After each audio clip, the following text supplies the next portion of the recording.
Salve, salve, gurizadinha. Isso aí.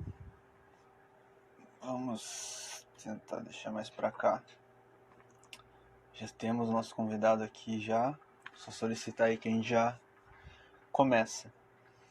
Hoje temos mais uma live internacional. Se estiver legal também aqui o som, avisa aí também pra gente, comenta aí que se tá bom ou não. Só solicitar aí, professor. Dali.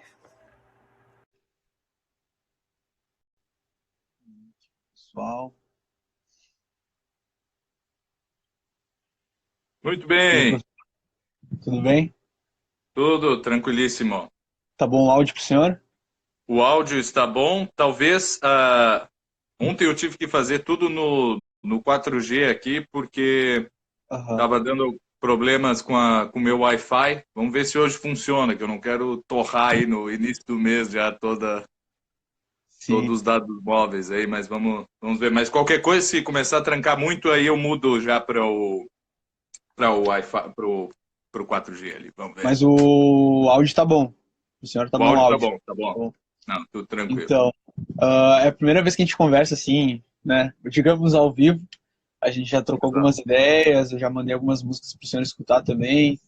Mas eu queria conhecer mais o senhor, tipo, da onde é que o senhor vem, que eu já tenho uma noção de onde é que o senhor vem, mas pro pessoal também lhe conhecer de onde é que o senhor vem, o que que o senhor faz também.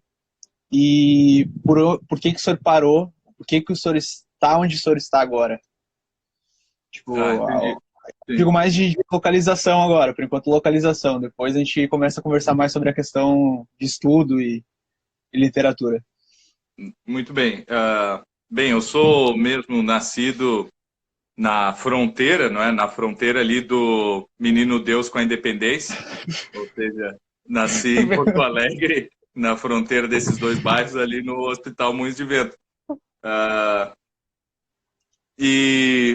mas me criei ali a partir dos 5 anos até os 20, sempre morei em Porto Alegre. Então dá para dizer que eu sou porto-alegrense original, assim mesmo. Porto Alegrense E da exatamente, né? Mas depois era mais a fronteira assim da tristeza com Camaquã, assim, que foi onde eu morei a maior parte da minha vida. E, e depois, com 20 anos, eu vim para a Alemanha para estudar, aprender o idioma e estudar música e tal.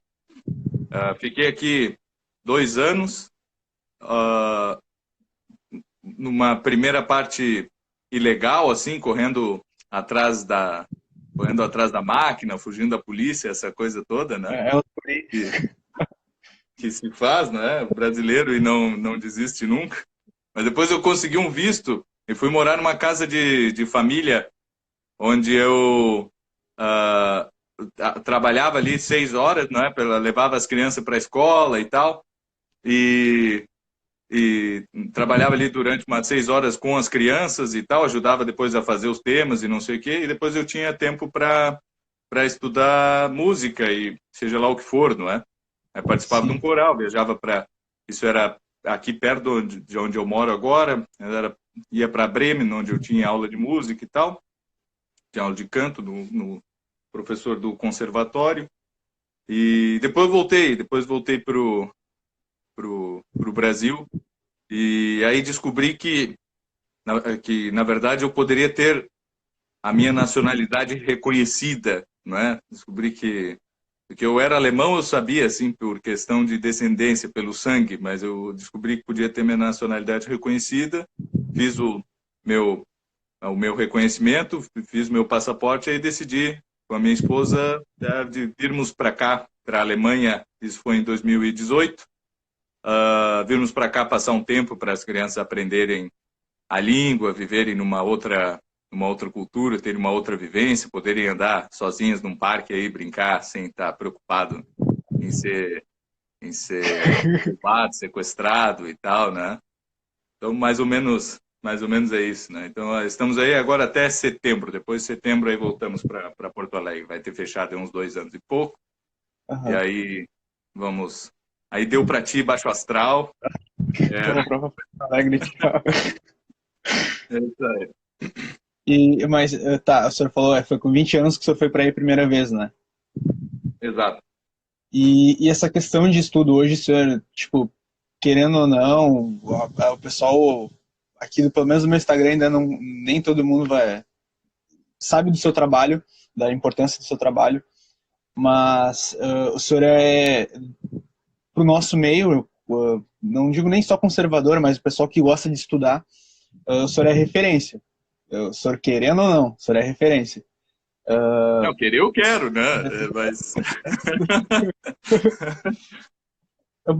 Mas quando é que começou essa questão assim, é que eu lembro, sempre a minha mãe falou assim, vai estudar porque estudar é uma coisa que ninguém vai poder te roubar, principalmente no Brasil, e é uma coisa que vai te levar para frente. Quando quem foram suas influências, quem lhe incentivou e por que que o senhor estudou e já quis ter maior aprofundamento no conhecimento aí na Alemanha? na época, ah, esses dias fizeram uma dessas perguntas aqui de Instagram, né? Qual foi a motivação para começar a estudar e qual a idade e tal, né? E a motivação para começar a estudar foi, eu tinha mais ou menos uns 16 anos, eu decidi, não, eu vou ler esses livros que eu tenho em casa aqui. E por quê? Qual é a motivação? Eu queria me aparecer para os outros, né? É óbvio, assim, certo? E somente uma visão cristã a gente pode entender depois, né? Bom, tem que ter retidão de intenção, mesmo quando são essas as nossas motivações. Depois eu vi que isso não servia para nada, assim, porque né, podia se aparecer para os outros e não adiantava nada, certo? Eu não conquistava mais meninas por causa disso, não me aparecia, né? Nossa, olha ali, o cara é inteligente, né?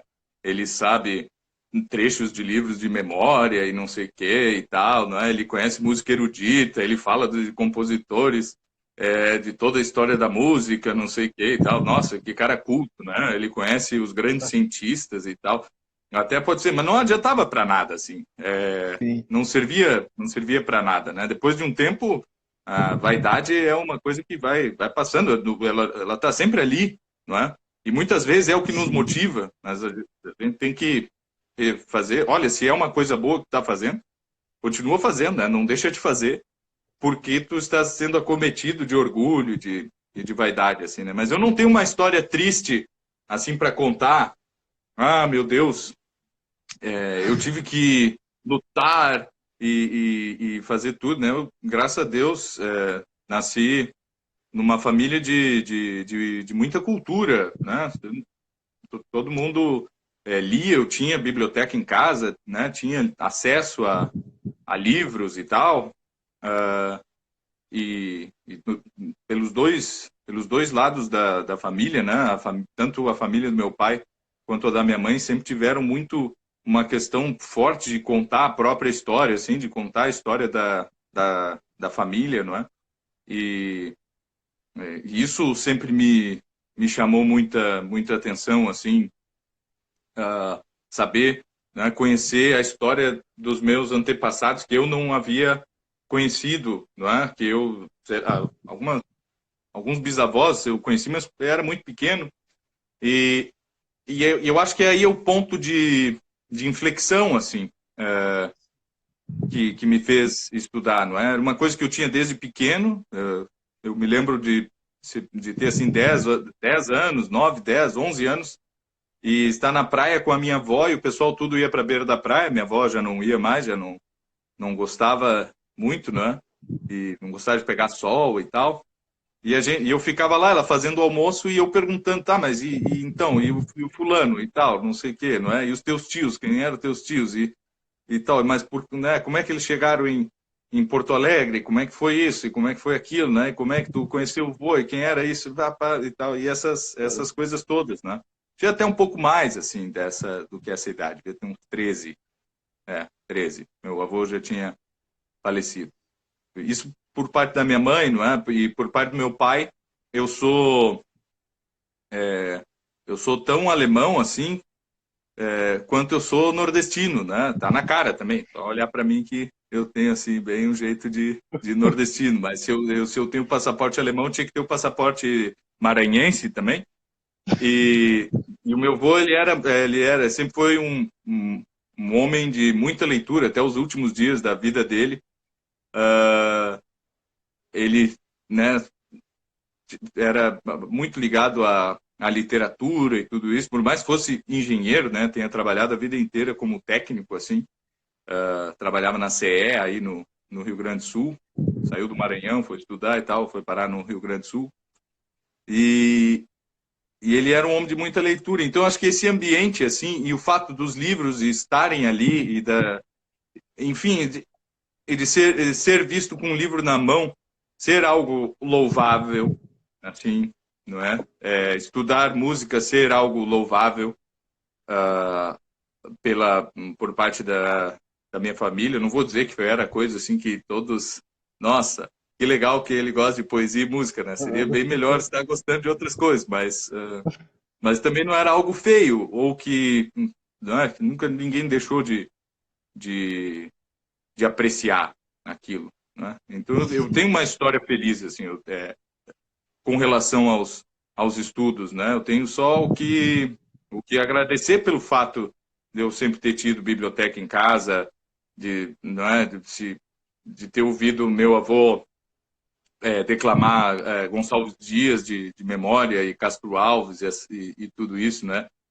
Da minha avó ter um piano em casa e depois ela ter me dado o piano ali quando eu tinha uns 14, 15 anos, né? O piano que era dela. E então, né, eu tenho só o que agradecer assim por tudo isso. Porém, há uma segunda decolagem, não é? Com essa imagem também que o Padre Paulo usa bastante, não é? Existe esse momento assim que se começa a ter um entusiasmo pela leitura, um entusiasmo pela vida de estudos e tal, mas há um momento, eu acho, onde se encontra o caminho, né? Onde a gente acha assim, olha, aqui é por essa via aqui, né? No início é bom até se experimentar várias coisas, não é? Tanto na vida de estudos quanto na formação em geral, na formação espiritual, na formação profissional e tal, a gente acaba encontrando acho que vocação um pouco forte para isso, né? A vocação acho que é uma coisa que vem por cima disso tudo, que está muito mais ligado com o que fazer com essas coisas todas. Mas um caminho assim que tem que ser seguido, e isso foi nesse tempo, né? Eu contei essa história aí que eu morei, eu trabalhava lá de mordomo, né? Numa casa de família aqui na Alemanha, porque foi ali nesse momento, né? Estando em contato com as crianças, eu já dava aula de música fazia tempo, assim, desde os 15, 16 anos, eu tinha uns alunos, assim, um vizinho, outro que não sei o que e tal, eu tinha uns alunos assim e tal, depois com uns 17, 18 eu fiz na igreja, na minha paróquia lá, montei um coral, eu ia na missa de vez em quando, assim, né, e tal, mas daí eu vou montar um coral aqui, daí com os idosos ali, a maioria, assim, né, sei lá, 80% de idosos. Mas foi bem legal, então eu sempre gostava de ensinar e tudo isso. Aí, quando fui trabalhar nessa casa de família e estar ali convivendo com as crianças, eu tinha 21, isso foi muito decisivo, assim, né? Não é o que eu tenho que fazer. Eu gosto de ler de tudo e tal, e política, economia, não sei o que e tal, né? Não entendia muita coisa. Acho que se hoje eu fosse me dedicar a esses estudos, eu teria mais proveito. Mas eu tenho que me dedicar ao ensino, não é? Isso é importante, isso dá muito mais sentido, e eu acho que é isso que eu tenho que fazer, não é? Não sei bem por quê, não é? Na verdade, tem um karma também da família, assim. Todos os descendentes de uma das minhas avós, eles são muito felizes quando se dedicam ao ensino, assim. Quando não se dedicam, sempre dá uma cambalhada na vida, né? Essa é a teoria da minha própria voz. Olha, tem que ser professor, senão não dá certo. Mas eu digo, não, eu tenho que ensinar. Mas ensinar o quê? Né? E aí, aos poucos, eu fui conhecendo a história da educação, né? Ler uma coisa aqui, ler um livro ali, ler outra coisa assim, e fui chegando assim no que foi ensinado ao longo de todos os tempos, certo? E a pergunta que não queria calar era por que a gente não ensina essa mesma coisa que nós ensinamos nós ensinávamos praticamente durante 3.000 anos e que paramos somente há 200 anos atrás, né? E aí mudamos totalmente, assim, não é? Claro, a gente entende o porquê, tem revolução industrial aí no meio, não é? Liberalismo de um lado, aí socialismo e politização das coisas do outro, vai aquela coisa, né? E a gente vê que aí mudou muito, né? E então foi isso assim, não é? E aonde eu cheguei, eu disse, olha, eu já tenho aí uns estudos aí de idiomas e não sei o quê, né? Já sabia falar alemão, latim, latim não, inglês e tal.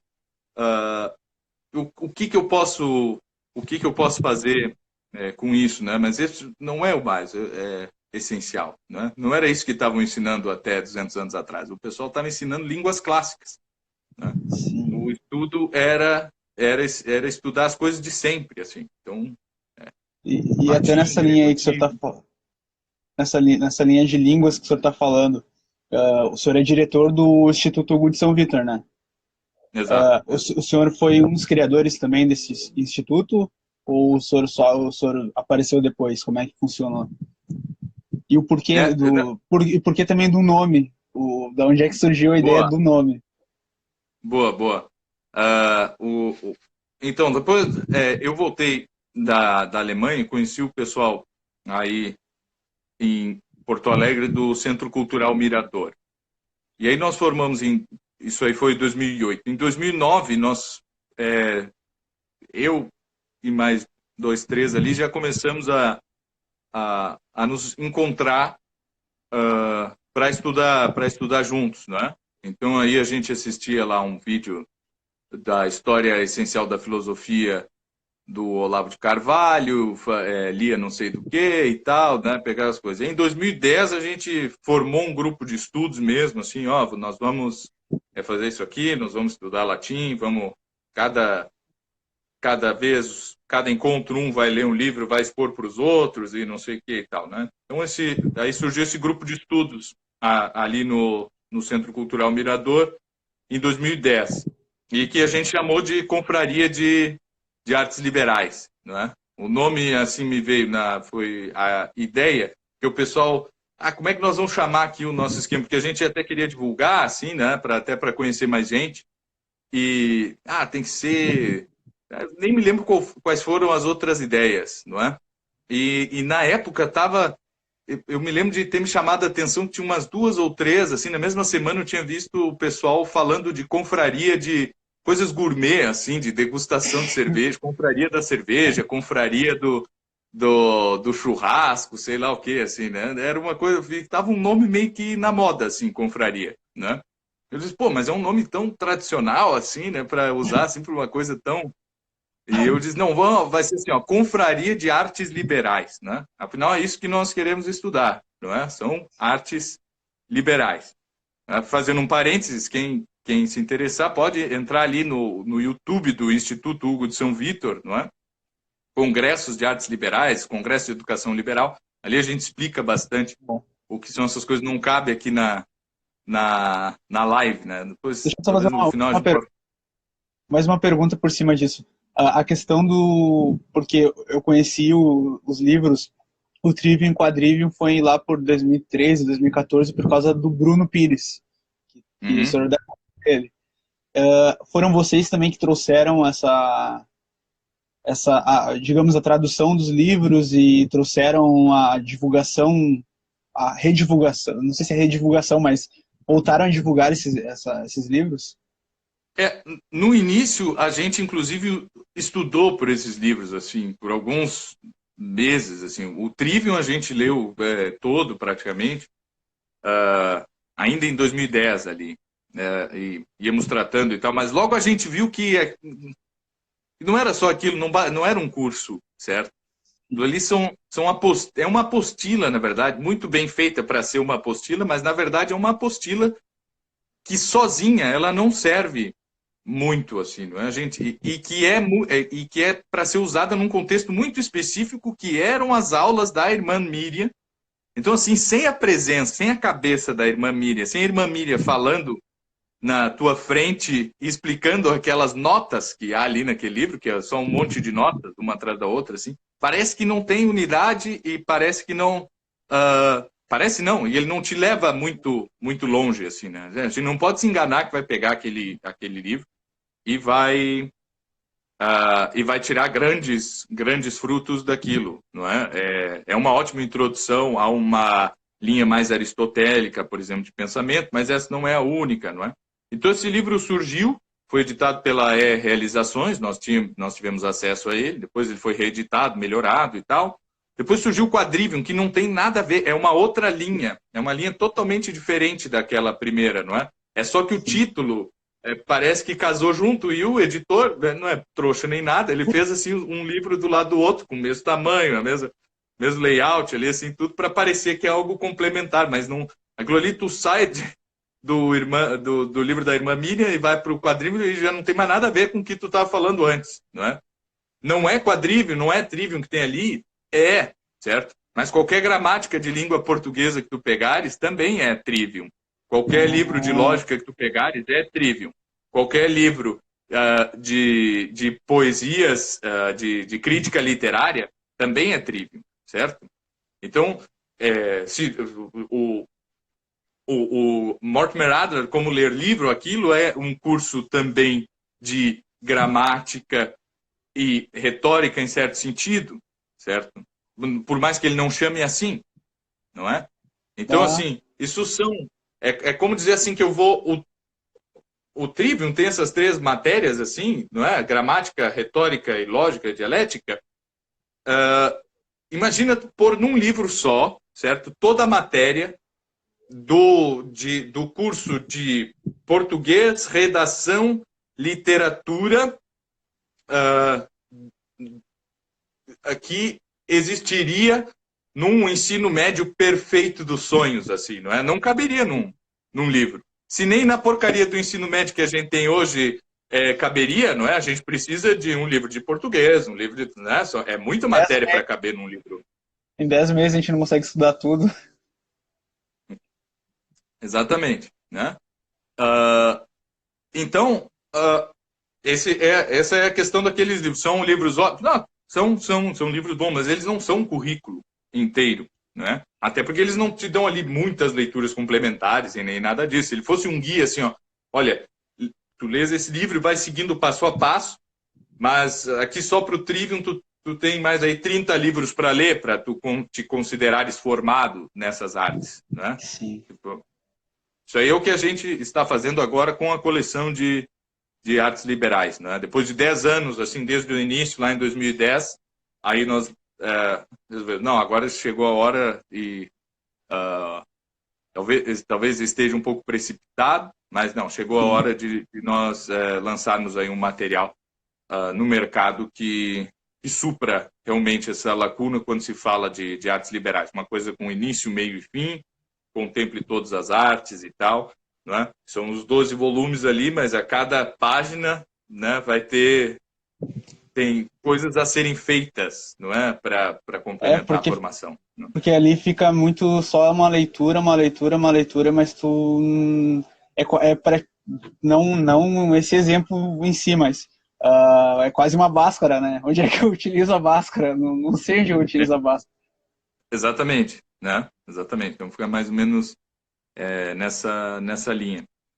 Mas voltando ali à questão do Instituto, você falou das artes liberais, mas a ideia, o senhor escolheu a confraria de artes liberais porque era uma palavra que estava na moda na época e que é tradicional essa palavra. Né?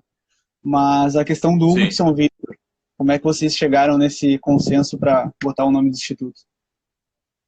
Então, aí a gente foi nessa assim, né? Foi 2010, 11, 12, 13, e no final de 2013 a gente teve a ideia, vamos Vamos fazer agora, já no início de 2014, um evento assim, e vamos divulgar aqui em Porto Alegre, não é? No Facebook, assim, para a gente conhecer mais gente. A gente tinha por volta ali de umas 10 pessoas que frequentavam esse grupo de estudo, uns mais, outros menos. Vamos fazer um evento, a gente pega um hotel aí, ali no centro e tal, e uma sala dessas de conferências e tal, ali para umas 30 pessoas e tal, né? Vai estar nós 10, assim, mais umas 20 que vem, vai ser joia, né? E aí, para a gente conhecer mais gente, conseguir ampliar mais a coisa, não é? Com certeza há muita gente interessada, assim, na cidade, Porto Alegre é uma cidade grande e tal, vamos fazer isso. E a gente, beleza, começou a divulgar, não é? O Renan Martins dos Santos, da Concreta, fazia parte ali do nosso grupo, não é? E tem uma mão danada para o design e tal. Aí ele fez uma página na internet de inscrições, assim, e fez uma arte legal ali para o Facebook. E a questão é que no meio do caminho a gente teve que mudar, pedir outra sala, assim, porque o pessoal estava se inscrevendo mesmo, assim, né? E o que a gente esperava que ia ter 20 pessoas, falando de artes liberais, uma coisa difícil Pô, ninguém sabia o que era isso, né? Hoje em dia até é um pouco mais divulgado. Talvez falar em trivium e quadrivium, tem muita gente que sabe já, não é? Sim. Mas... E aí, a questão é que nos 2 dias de evento, né, no fim de semana, rodou ali umas 100 pessoas ali, que é um troço absurdo, assim. Hoje em dia a gente fala, né? Hoje em dia tem muitos congressos aí, eventos e tal, que juntam centenas, né? 700 pessoas, né? Eu já participei de congresso no Rio de Janeiro com 600 e poucas pessoas e não sei o quê, para falar de educação clássica e católica e não sei o quê. Mas na época ainda não tinha acontecido nenhum evento, né? Nesse tipo assim, né? Totalmente outsider, assim, negócio por fora da academia, por fora das instituições, né? Enfim, que não fosse algo nomeadamente católico ou qualquer coisa assim, né? Não tinha acontecido nenhum evento das centenas que existem hoje, nada. Hoje em dia, todo mês tem algum evento por aí, não é? Falando de educação Sim. clássica, de educação liberal, sei lá o quê. E aí a gente, né? Poxa, tem muito mais gente, não é? Não vai dar para ficar só nessas, né? Nós temos que formalizar aqui a coisa, organizar e tal. Vamos criar uma associação sem fins lucrativos. Veio muita gente ajudar e tal a fazer essa burocracia toda, não é? Vamos alugar aqui uma sala, não é? Para a gente ter os nossos encontros e tal. Vamos tocar a ficha. Qual é que vai ser o nome do negócio, né? Tem que ser assim um nome já para registrar, não é? Tem que ter pelo menos um nome fantasia ali, Confraria de Artes Liberais, tem que dizer um nome que isso funcione. Então, tem que ser Instituto Cultural, né? Isso aí de acordo com a lei e tal. E aí tu põe um nome qualquer, né? Isso é a nossa assessoria jurídica dizendo assim, né? Sei lá. Qual foi o nome que a gente mais falou lá no congresso, assim, né? Qual foi o nome do autor que a gente mais falou? Conversa, tá? Não, acho que Hugo de São Vitor, né? Hugo de São Vitor, beleza. Era um autor assim que alguns de nós conheciam um pouco melhor que os outros e tal. Eu, particularmente, conhecia um texto de 6, 7 páginas do Hugo de São Vitor só, nessa época. Né? Depois eu fui ler toda a obra do Hugo de São Vitor, depois disso, por causa do nome do instituto. Não, agora vamos ter que... Né? E daí eu fui eleito lá o diretor na data da fundação e eu disse, não, tem que conhecer a fundo agora o Hugo de São Vitor. Né? Mas... E aí que nós chegamos nesse nome, enfim, que rende... Aí nós podemos até marcar mais vezes assim para falar de cada um dos microaspectos da obra do Hugo de São Vitor. Que eu ainda não consegui entender o Didascalio com ele. Eu cheguei numa parte que eu travei assim, eu disse, cara, é muito elevado, não dá, não dá. Não, é uma leitura pesada, né? A gente está falando de um livro escrito há quase 1000 anos atrás, né? O Didascalio com o Hugo de São Vitor viveu há 900 anos atrás, digamos. Exatamente 900 anos atrás. E então, realmente, né, precisa de uma série de notas e tal, coisa que a gente ainda não tem uma edição assim em português com todas as notas necessárias para uma digestão daquele conteúdo todo, né? Sim. Mas então Não, foi aí que nós chegamos em Hugo de São Vítor, não é? E eu acho que foi providencial, assim, porque ele é um autor que está no meio de uma reviravolta que acontece na cultura, o Hugo de São Vítor ele é pré-universidade, né? Ele é pré-escolástica. Ele está no início da escolástica e, na verdade, ele está no outro lado daqueles que serão os maiores influenciadores da escolástica, que, no caso, é Pedro Abelardo, não é? Então, e eu acho que no nosso tempo, assim, é um tempo de retomarmos o ideal pedagógico, filosófico e por que não, teológico de Hugo de São Vítor, né? Que está no meio aí da coisa, né? Bom, ele está no ano 1100, assim, não é?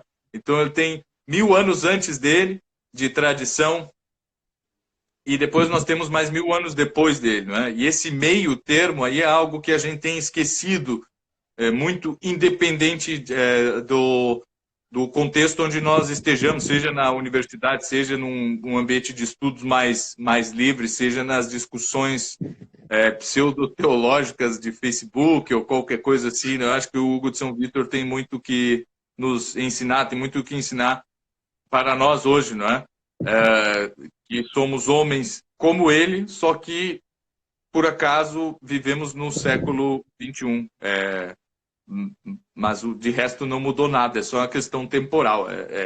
A nossa alma continua sendo tão humana quanto a dele, quanto a de Platão, quanto a de Abraão, ou quanto o do que seria um homem da pedra e tal. A gente continua sendo homem da mesma forma. fazendo também uma pergunta, como o senhor tem filhos, né? Então, o senhor tem, digamos, aqui, eu leciono aqui numa creche, e então o senhor tem, tipo, a idade, eu acho que deve ser mais ou menos a mesma idade para as crianças que eu leciono. A gente sabe que hoje no Uhum. Brasil, o que é válido é mais a questão do diploma, né? Como foi o senhor relatou ali também na questão da série do Brasil Paralelo, agora essa última que teve também, o senhor já vem reforçando, para quem acompanha o senhor no Facebook, nas redes, o senhor já fala há bastante tempo sobre isso. Mas de uma maneira mais prática, assim, e que eu vejo que o senhor faz muitas vezes com seus filhos, quais são as melhores maneiras de se educar uma criança? O que uma criança deve ter nessa idade, nessa primeira fase da infância, assim, o que o senhor recomenda e que o senhor também pratica com seus filhos? Olha, eu não recomendo muita coisa, não. E o que eu pratico também, eu vou dizer que não é muita coisa. Não é? Eu nunca montei um currículo porque eu acho que pai não é o Ministério da Educação, assim, não é? O que eu procuro fazer é simplesmente, né, e eu acho que é o fundamental, né, que eles vejam que eu estude, né, que as crianças vejam que os pais estudam, que os pais estão interessados em aprender, em fazer coisas que os edifiquem, não é? E que eles cresçam com a noção de que estudar não é uma coisa que tenha fim, que é uma coisa necessária para a vida toda, né? Isso é 90%, certo? E de resto, o que eu aprendi estudando história da educação é que criança pequena precisa de música, não é? Precisa se mexer para gastar as energias, né? Comer direito, ou seja, cuidar do corpo, né? Crescer bem e saudável, e depois precisa de música. E os gregos não pensavam em outra coisa, né? Depois, com o cristianismo, por exemplo, a gente não vê esse enfoque, tem que estudar música, tem que estudar música, tem que ouvir música, saber cantar e tal, mas porque era uma realidade muito presente, né? Na vida das comunidades cristãs, a música. né? E mesmo o contato com o latim, com a língua erudita e tudo isso era uma coisa muito presente, coisa que já não é mais, É. né? Então é o seguinte, né?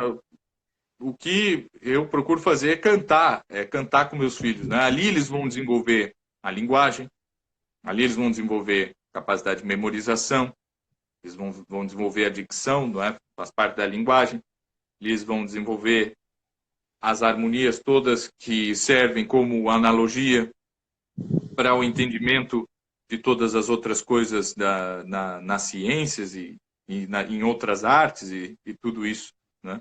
Então, assim, com criança pequena, se nós tivéssemos condições de ficar o dia todo cantando com ela, seria ótimo, né? É claro que ninguém tem garganta para isso, né?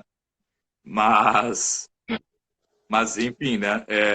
Eu não sou nenhum maluco assim. Não, olha aqui, a partir de 1 ano e meio a gente já tem que botar as crianças para aqui aprender latim, não sei o que e tal, né? E eu acredito muito num jeito mais espontâneo da coisa, né? Foi por isso que, em vez de eu montar ali um currículo, eu queria que meus filhos aprendessem alemão, que é uma língua bem diferente, né? Bem diferente do português, não é uma língua latina, não tem muito poucas semelhanças no vocabulário e tudo isso. E eu, mesmo não tendo a possibilidade de vir para cá, eu gostaria que eles aprendessem, certo? Mas olha, se eles puderem estar aqui, né, num jardim de infância aqui da Alemanha, minha filha mais velha já está na primeira série agora, né? Mas frequentou ainda aqui um ano um meio ano de jardim de infância e tal. E os outros 2 guris estão no jardim de infância. Se eles puderem estar aqui brincando com outras crianças, aprendendo com as professoras e tal, a falar a língua, isso é muito melhor do que eu montar aqui, olha, todos os dias nós vamos ter aula de alemão e não sei o quê, até porque isso aí é muito forçado, não é? E o que der para fazer de forma espontânea, por exemplo, eles entendem bastante inglês, por exemplo, não é? Eu nunca peguei, olha, nós vamos dar uma aula de inglês. A gente brinca, eu pergunto como é que se chama e tal, a gente fala inglês com eles, mas de brincadeira, certo? Porque para criança, ela não vai achar assim, ela só vai sentar para estudar se aquilo for parecido com uma brincadeira, certo? E depois tu não pode exigir da criança, quando ela tem idade, que ela diferencie o que é o estudo do que é uma brincadeira, certo? Então, nós, por exemplo, sempre pusemos e incentivamos muito eles a assistir os desenhos, não é? Meus filhos assistem TV, a gente tenta controlar o máximo que der para não passarem o dia todo ali, então tem, né, agora pode, agora não pode, até porque agora na quarentena nós precisamos arrumar a casa, precisamos fazer várias outras coisas que é impossível de fazer se eles estão fazendo qualquer outra coisa, não é? Eu não sou nenhum maluco assim que não tem que cortar a TV, eu digo, corta, não, não, podem assistir TV, eles ligam. Aí já vejo ali eles Netflix, né? Português, né? Eles têm os desenhos, eu sei qual é os desenhos que eles assistem. Não, português não, português a gente já fala aqui, né? Já muda, eles dão uma reclamada, mas o que é? Alemão ou inglês? Não quero, não sei. Então vamos ver em espanhol, né? Foi o que eu fiz aí semana passada, comecei a botar eles a ver espanhol. No início reclamava. Depois de 2 dias deu, né? Já estavam vendo ali, passavam ali 40 minutos vendo um filme em espanhol e estavam tranquilos, né? Não estavam mais aborrecidos. Já aprenderam espanhol, já estão entendendo tudo? Não, mas já começaram a estudar. Processo. Isso aí já é estudar, não é? E até nós virmos para cá, a gente não tinha noção assim dessa que estava funcionando, não é? Mas eles começaram, logo que a gente chegou, mas a gente ia na pracinha com eles não estavam no jardim de infância, né? Isso aí demorou um tempo até eles começarem. Estava na pracinha com eles iam brincar com as outras crianças e falavam com os pais das outras crianças em português, né? E não entendiam nada. Né? E logo perceberam assim, não funciona, não é?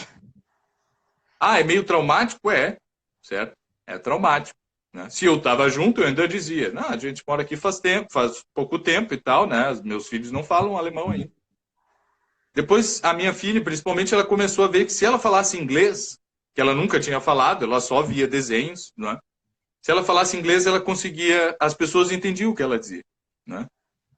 E aí ela começou a falar também em casa, assim, né? E o meu filho também e tal. Depois ele gosta muito de assistir os filmes e tal e traduzir uma frase que outra, alguma coisa assim e tal, né? Mas ele entende quase tudo, assim. Eu me impressiono, não sei, eu não consigo contar o vocabulário deles, né? Então, mas assim, em termos de linguagem e matemática, que são os dois grandes ramos assim que nós podemos diferenciar a educação, não é? Eu acredito que a linguagem, tanto a linguagem quanto a matemática, a gente aprende muito com a música. Né? Então, por isso, cantar e tudo isso, né, é a melhor coisa que nós temos para fazer com as crianças. Tá Mas, muito bom. bom, tá na hora aí da gente ir lá pro outro. Vamos lá no. Vamos ver, inverter o. Vamos mudar o perfil. Então aí, pessoal, podem. Mas só para avisar que eu vou salvar a live e vou botar lá no meu canal para depois o pessoal que quiser assistir também. Vou mandar principalmente para minhas colegas de serviço, para Tá bom? que todo mundo aprenda um pouco, porque é muito importante. E ressaltar também que tem o perfil do professor aqui, o pessoal que é do meu Instagram e tá assistindo, vai lá e segue o professor, porque vai aprender muito.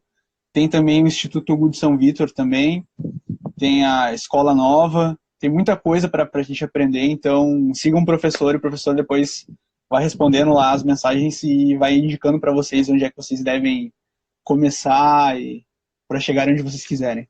Muito obrigado, professor, pela disponibilidade e vamos lá. Tamo junto. Eu que agradeço. Vamos agora aí para o @Magister Clístenes. Repete aí, professor, eu falei por cima. Vamos então para o @Magister Clístenes, aqui no meu perfil aí. Vamos continuar esse bate-papo lá. Tamo junto. Vamos lá.